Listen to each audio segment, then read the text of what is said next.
दोस्तों साल 2023 की सबसे बड़ी हनुमान जयंती और इस दिन साल की सबसे बड़ी पूर्णिमा भी है।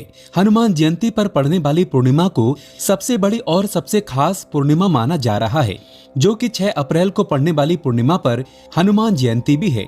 इसलिए इस योग में कई दुर्लभ संयोग बन रहे हैं। ऐसे में इन 2 जगहों पर चुपचाप 2 दीपक जलाकर छोड़ दें।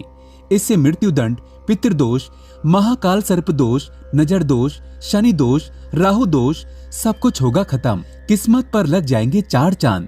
महालक्ष्मी दौड़ी दौड़ी चली आएंगी, कंगाल भी होंगे धनी।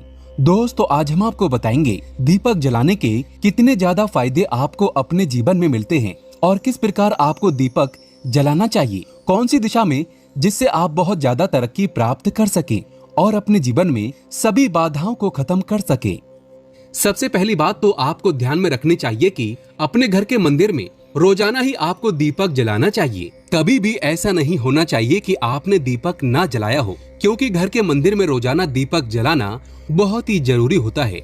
इसी से आपके घर से सभी निगेटिव एनर्जी बाहर निकलती है। अगर आप कोई भी दीपक नहीं जलाते हैं घर के मंदिर में या फिर अपने घर में शाम के समय, तो इससे आपके घर का वातावरण बहुत ज्यादा निगेटिव तो होता ही है।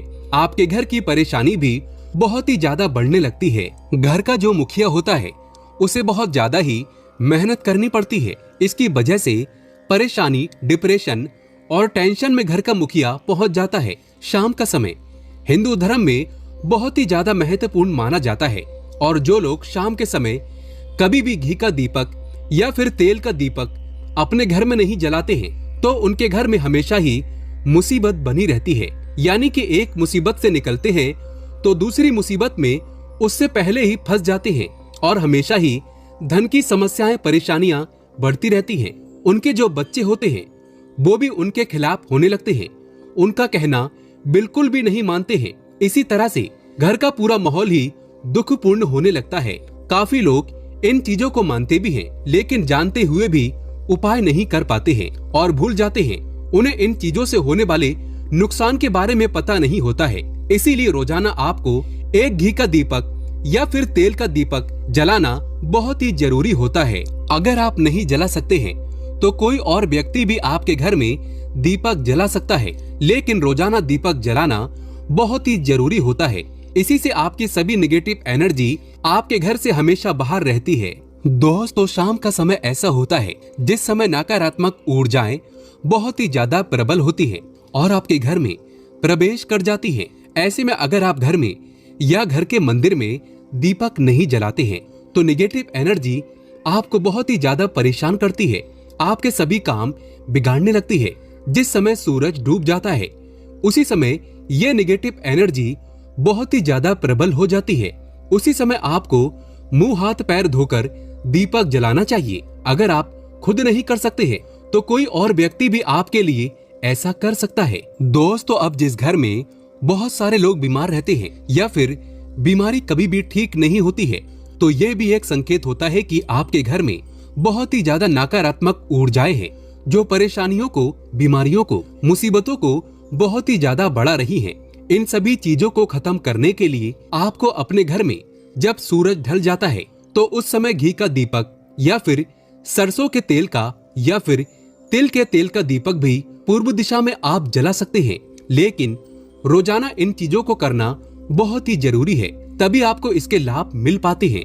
अगर आपके घर में धन से जुड़ी समस्याएं, नौकरी, व्यवसाय से जुड़ी हुई कोई भी समस्याएं हैं, अगर ऐसी समस्याएं बहुत ही ज्यादा होती हैं, तो आपको अपने घर के उत्तर दिशा में रोजाना ही घी का दीपक जलाना चाहिए। इसे एक भी दिन आप मिस ना करें। अगर आप रोजाना उत्तर दिशा में घी का दीपक जलाते हैं तो इससे आपकी धन से जुड़ी हुई समस्याएं खत्म हो जाती हैं। जिन लोगों को नौकरी नहीं मिलती है तो उनको भी नौकरी मिलने लग जाती है। और अगर वही व्यक्ति जिसको परेशानी है और वही अगर रोज दीपक जलाता है तो इससे मिलने वाले फायदे और भी ज्यादा हो जाते हैं। शाम के समय घी का दीपक या फिर तेल का दीपक जलाना बहुत ही जरूरी होता है। आप कभी भी इन चीजों को नजरअंदाज ना किया करें, क्योंकि इन्हीं से आपके जीवन में परेशानियां बढ़ जाती हैं और आपको मुसीबतों का सामना करना पड़ सकता है। आपको ये जानकर हैरानी होगी कि जो भी घी का दीपक आप जलाते हैं उससे जो निकलने वाली ऊर्जाएं होती हैं वो आपके घर में जब फैलती है तो इससे घर का माहौल एकदम से सुख में बनने लगता है, यानी कि पॉजिटिव होने लगता है। घर के सभी लोग शांति से रहने लगते हैं। इसी प्रकार से जो तेल का दीपक होता है, ये भी जब जलता है तो इससे आपके आसपास जितनी भी नकारात्मक ऊर्जाएं हैं वो खत्म हो जाती हैं, क्योंकि इन दीपकों से निकलने वाली जो ऊर्जाएं होती हैं, धुआं होता है, वो निगेटिव एनर्जी को बाहर निकालता है और आपके आसपास की एनर्जी को पॉजिटिव बनाता है। तो ये बहुत ही जरूरी चीजें हैं। शाम के समय कभी भी आप इन चीजों को कभी मिस ना किया करें, तभी आप अपने जीवन में सफलता पा सकते हैं और आपकी जितनी भी मनोकामनाएं हैं वो भी पूरी होती हैं। दोस्तों, हम अपने घर के पूजा घर में पूजा पाठ करते हैं और मूर्ति आदि रखते हैं। दोस्तों, मूर्ति का क्या महत्व होता है, आज हम आपको इस वीडियो के माध्यम से बताने वाले हैं। जिस घर के पूजा घर में एक साथ ये दो मूर्तियां होती हैं, वहां पर बनता है राजयोग और दुनिया आपके कदमों में आ जाती है। कहने का तात्पर्य यह है कि आपको सर्व सुख प्राप्त हो जाता है, जिसकी आपने कल्पना की है, जिसकी आपने मनोकामना मांगी है। दोस्तों, घर के पूजा घर में हम पूजा करते हैं, पूजा पाठ करते हैं और पूजा पाठ के माध्यम से कुछ चीजें देखने और मनाने आदि का प्रयत्न करते हैं, ताकि हमें उस पूजा का फल प्राप्त हो जाए और हम उसी अनुरूप घर के अंदर मूर्ति आदि लगवाते हैं, ताकि हम उन देवी देवताओं का सुंदर मुख देख सकें और उनका आशीर्वाद प्राप्त कर सकें।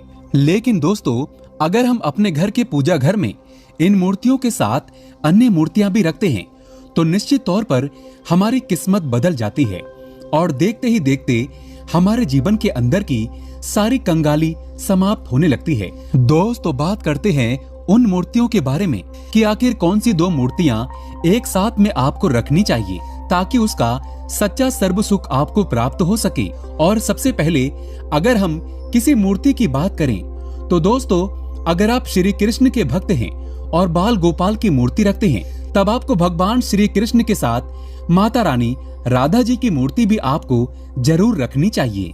दोस्तों, यह भगवान कृष्ण की अगर आपके घर में तस्वीर है तो उसके साथ राधा जी की भी तस्वीर संयुक्त जोड़े के रूप में आपको लेकर आनी चाहिए। दोस्तों, ये प्रेम और एकता की एक ऐसी अनोखी मिसाल है कि जिस घर में इन दोनों की तस्वीरें होती हैं तो समझ लीजिए उस घर के अंदर किसी भी प्रकार का गृह कलेश नहीं होता है। दोस्तों, पति पत्नी और परिवार जनों के बीच परस्पर प्रेम रहता है और घर में धन धान्य में अपने आप ही वृद्धि होती है। इसीलिए ये जरूरी माना गया है, अगर आप भी इन मूर्तियों को रखते हैं तो निश्चित तौर पर आपके जीवन में अपने आप ही फायदा प्राप्त हो जाएगा। दोस्तों, कई लोग अपने घर में माता लक्ष्मी की पूजा करते हैं तो सोचते हैं कि भगवान विष्णु की भी पूजा करें या ना करें, या फिर उनकी मूर्ति साथ में रखें या ना रखें।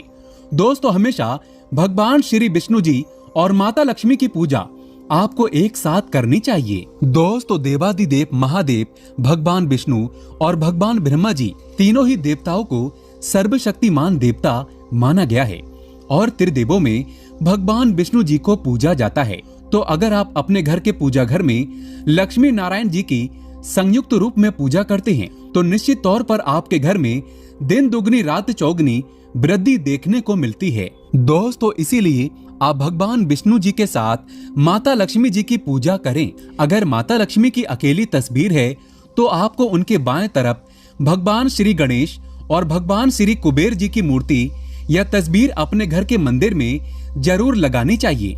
अगर आप माता लक्ष्मी जी के बाएं तरफ भगवान श्री गणेश जी की मूर्ति लगाते हैं या तस्वीर लगाते हैं तो आपको निश्चित तौर पर लाभ प्राप्त होता है और देखते ही देखते आपके जीवन के अंदर की कंगाली समाप्त होने लगती है और धन प्राप्ति के लिए आपको लक्ष्मी गणेश जी की संयुक्त रूप से पूजा करनी चाहिए। माना जाता है माता लक्ष्मी धन देती है तो भगवान श्री गणेश रिद्धि सिद्धि का भंडार और वृद्धि का विकास करते हैं।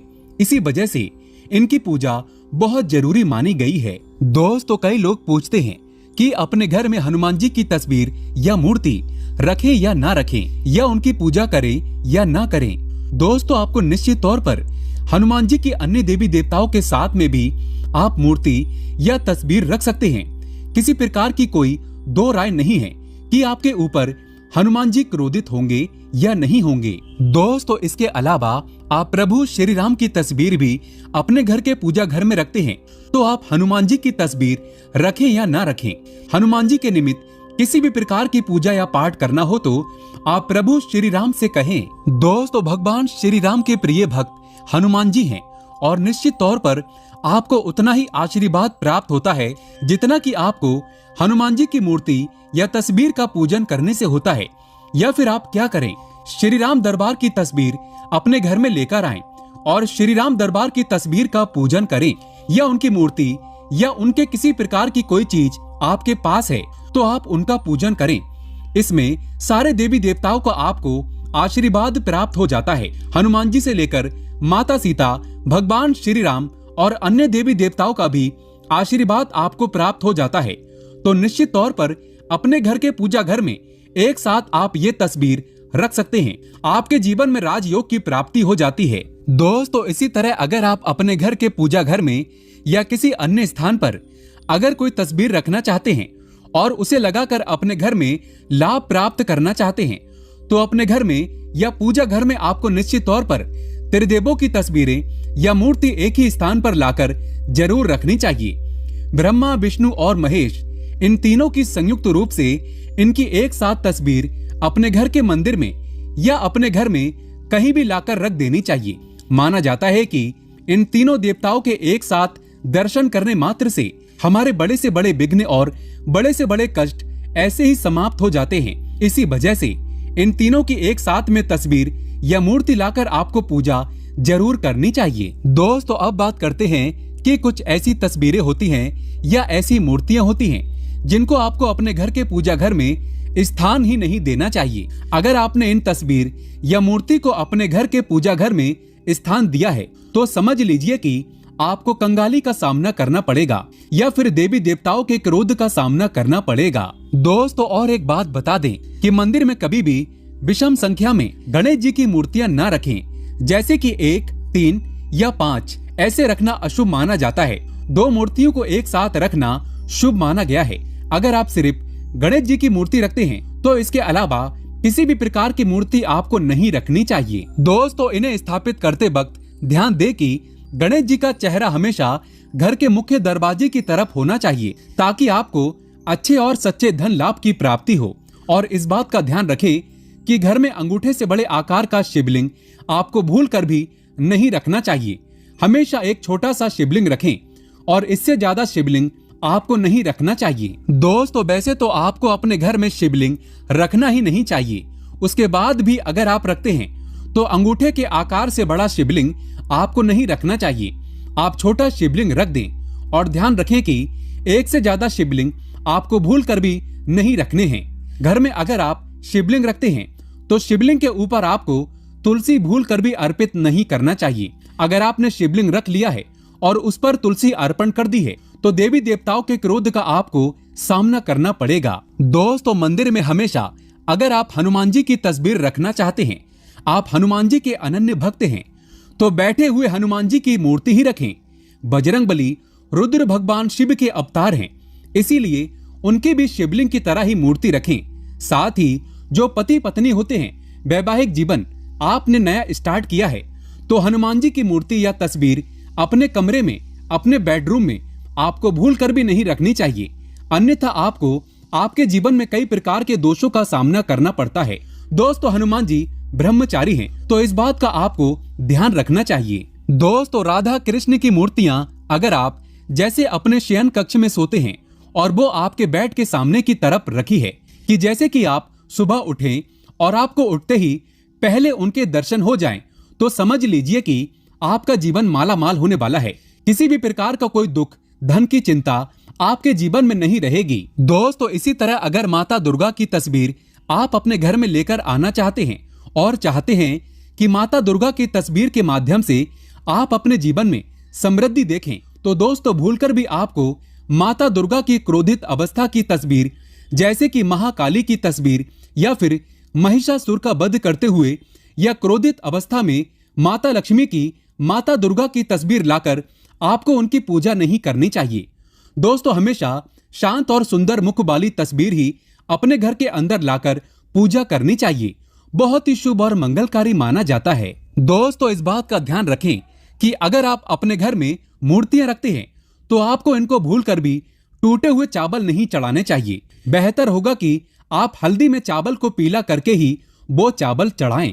लेकिन टूटे हुए चावल आपको भूलकर भी माता लक्ष्मी को या अपने घर में देवी देवता को नहीं चढ़ाने चाहिए। दोस्तों, इसी तरह इस बात का भी ध्यान रखें कि अपने घर के मृत परिजनों या पूर्वजों को मंदिर में स्थापित न करें।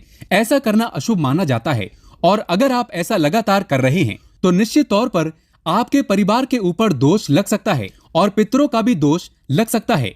पितरों की पूजा एक अलग स्थान पर की जाती है, घर के मंदिर में उनको स्थापित नहीं किया जाता है। दोस्तों, इसी तरह भगवान भैरव की तस्वीर या भगवान शनिदेव की, राहु केतु की इस प्रकार की तस्वीरें अपने घर में ही नहीं लेनी चाहिए। प्रतीकात्मक रूप से आप घर के पानी रखने के स्थान पर उनकी पूजा कर सकते हैं, क्योंकि इनकी साधना तंत्र मंत्र और विशेष महत्व द्वारा की जाती है।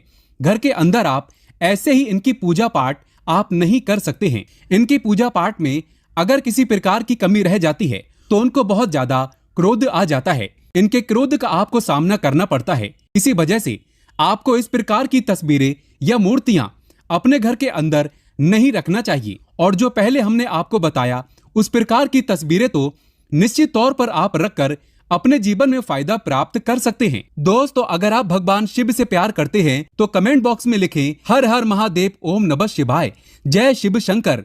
एक लाइक तो बनता है।